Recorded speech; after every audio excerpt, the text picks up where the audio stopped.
Alright, I've had a repair that I've needed to do for over a decade now. It is getting that wheel stud pulled out and replaced so that I can, of course, have 4 wheel nuts to hold my rim on. So you've got these are 17mm bolts hold the caliper in place. So you get those guys out of the way and the caliper should slide off. Mine seems to be resisting me a little bit, but in general, you get the idea. There's an opening right back in here that you can then take this and poke it out through the opening. And I can feel the back side of the stud, but you're just not going to be able to yank it. So the whole rotor is going to have to come off. And hence we have a puller on it.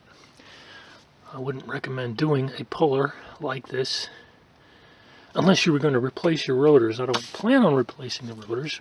It's potential that as you yank on them, you might warp the rotor.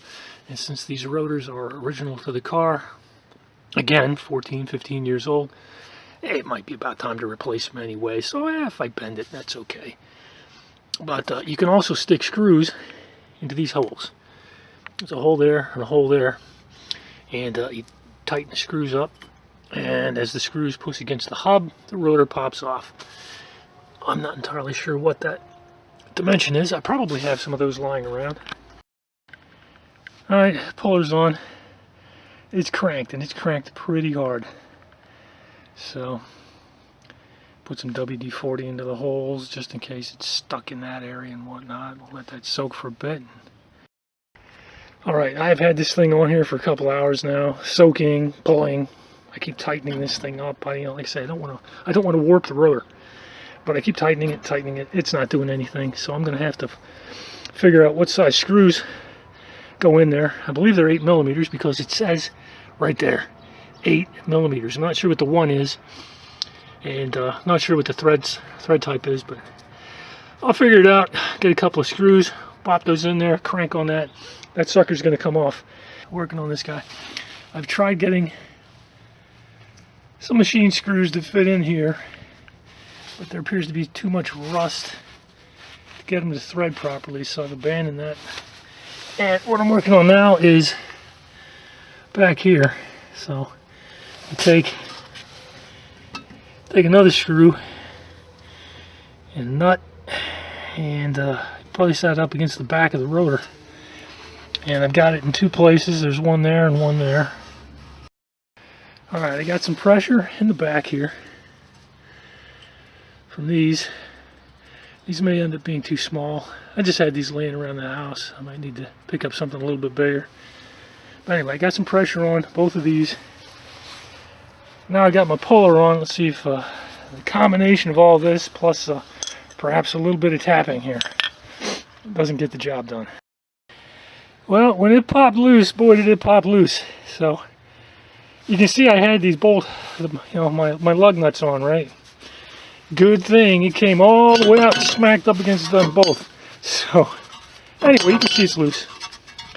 Alright, let me do a quick inventory of what it took to get the rotor off.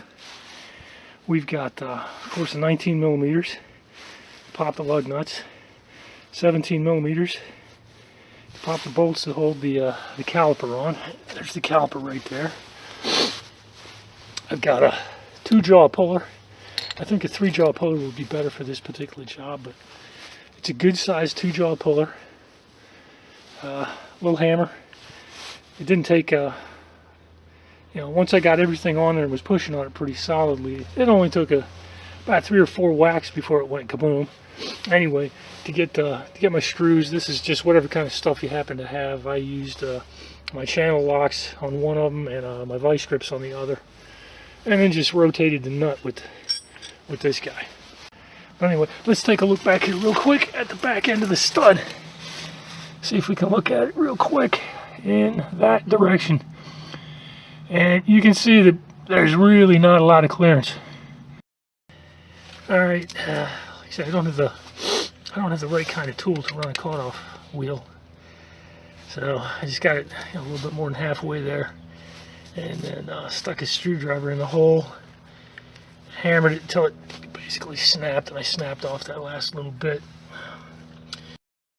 Okay, so I have drilled this out, well, about as far as I'm willing to go.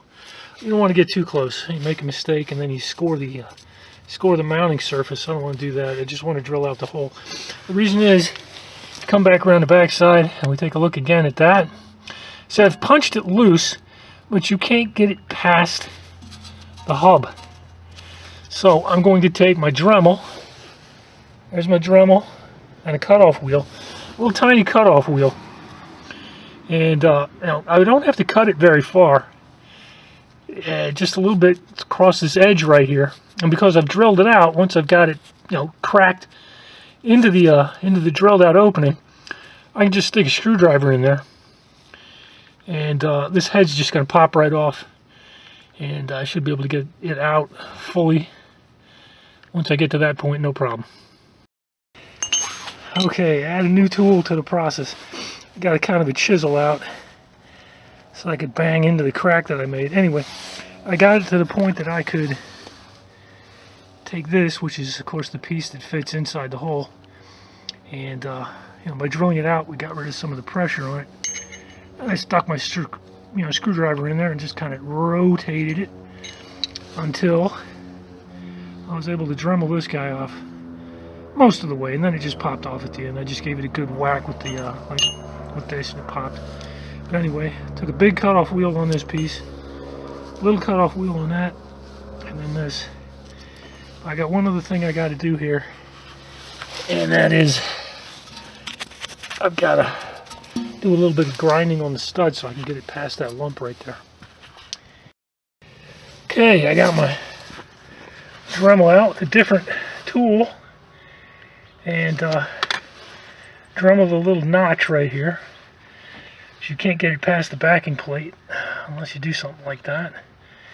In order to pull all this stuff off, you'd have to pull the hub, and as I said, not pulling the hub. Anyway, I got my little notch cut into the edge there. Hopefully that's viewable. And it does drop in there. I can get it about the right spot, right about like that. I was going to tap on it just a little bit with the hammer here. Try and beat it down just a little tiny bit more before I try and get it in there. But it's pretty darn close to sliding in. Let me see if I can get it to tap in there. Gotta get my both hands for this. Alright, that tapped right in, no problem. And of course I can't turn it, but there's no damage to the threads at all. So this is what I'm doing to space things out as far as driving it in. I've got closed-end socket wrench. I've used the two washers that fit with the 17mm bolts that fit here. So I took these washers, and then I had a big fat galvanized washer to go over the entire pile. And so I don't think it's a good idea putting this is too hard. This is going to chew into this, and these guys being split washers, that's not a good idea. But this guy just being a piece of solid metal, that's going to work just fine on the outside. Anyway, I was able to drive it on, so it's fully embedded now.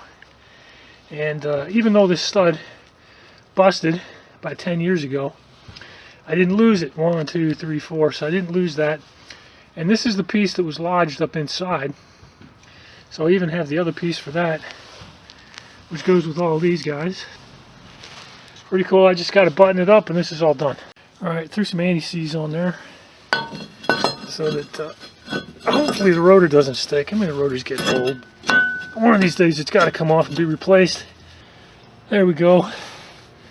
Caliper on, rotor on, just in time. Sun's going down, and it's starting to get cold. And there we go.